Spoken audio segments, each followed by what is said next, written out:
That may not be a bad idea, huh? That might not. That might be the upswing of it, you know. And maybe that's what this country needs is a reminder. It only took you 4 years to forget where we were at with 2 wars, an economy that collapsed, and hundreds of thousands of people losing homes and jobs. Credit card companies and banks ripping people off left and right. Corporations that have dodged taxes and enjoyed huge tax breaks. And the average American is still taxed at 100% when it comes to the Social Security rate. And then you're going to turn around and tell me after I've paid into it for the last 35 years that it's bankrupt and I'm not going to get it because you spent all that money on 2 damn wars that had no money to be supported.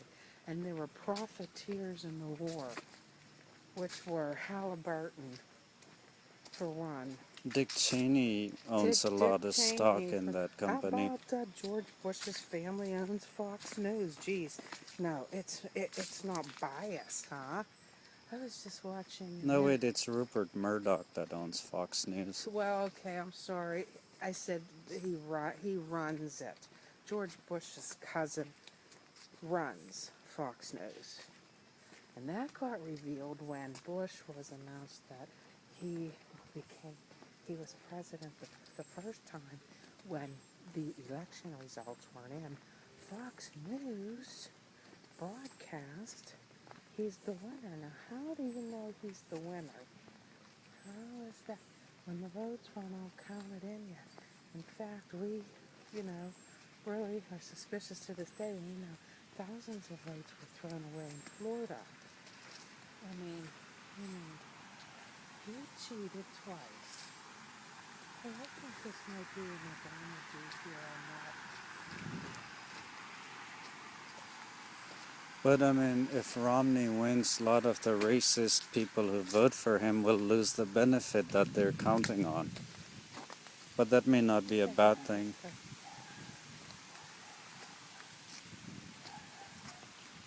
Are you an Obama guy?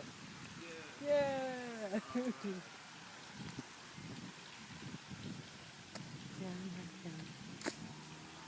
You know, the thing that I like about Obama is that, people have been so racist towards him.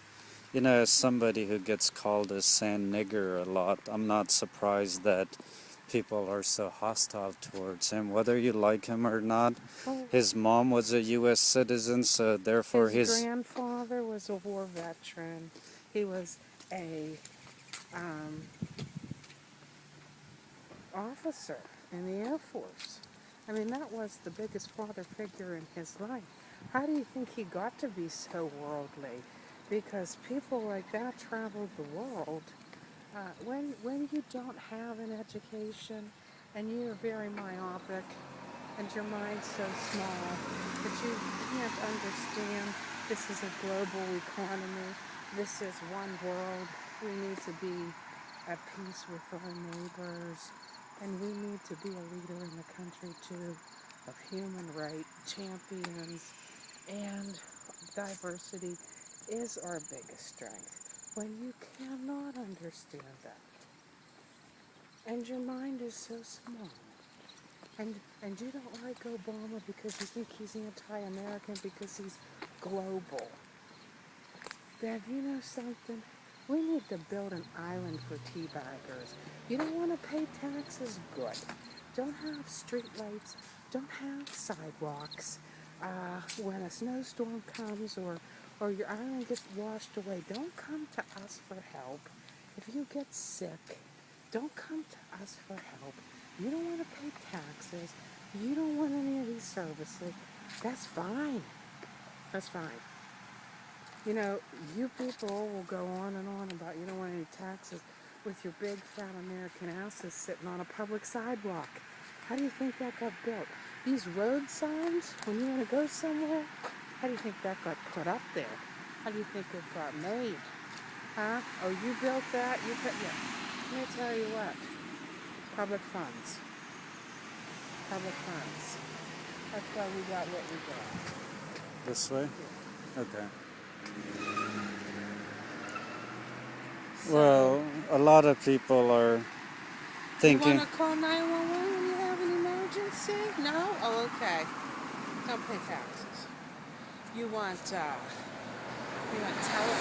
lines and communication, all these different things.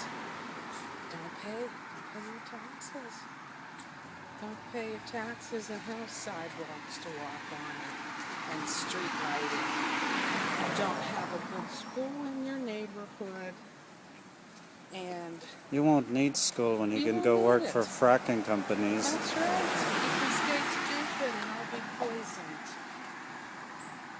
And global warming isn't real, and Earth is only 7,000 years old. Real soon. And I don't know where they're coming up with these millions of year-old fossils. God That put are that there to condated. trick us. I know. Because Well, God's a God, tricky he son of a bitch. is. Otherwise, he wouldn't be giving us And teabaggers. let's just talk a minute here about getting married.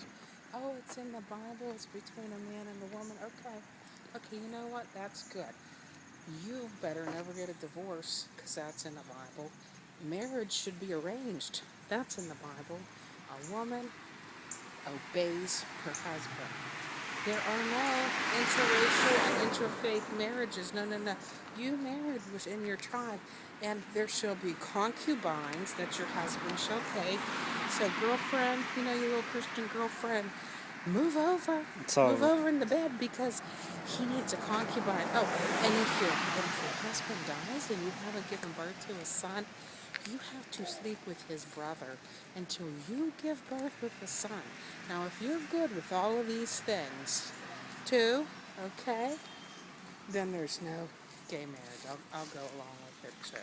But let's not just pick the Bible apart like it's a buffet here. It's not the buffet Bible. It's If a we're gonna- Chinese buffet. If we're going to just pick one part that makes us the biggest bigots on the planet, and not the, oh no, let's do everything the Bible says. We're this Christian nation. Guess what, girlfriend? No divorce for you. Your hubby gets a concubine. Polygamists are blessed. It's like Mormons. Like, God said so. I mean, Abraham, they're all polygamists, and God blessed them with abundance. And move over in the bedroom because your hubby gets the concubine. You can fuck her all night long and have lots of babies with her because the Bible says so. So if you're good with that, then we won't have gay marriage.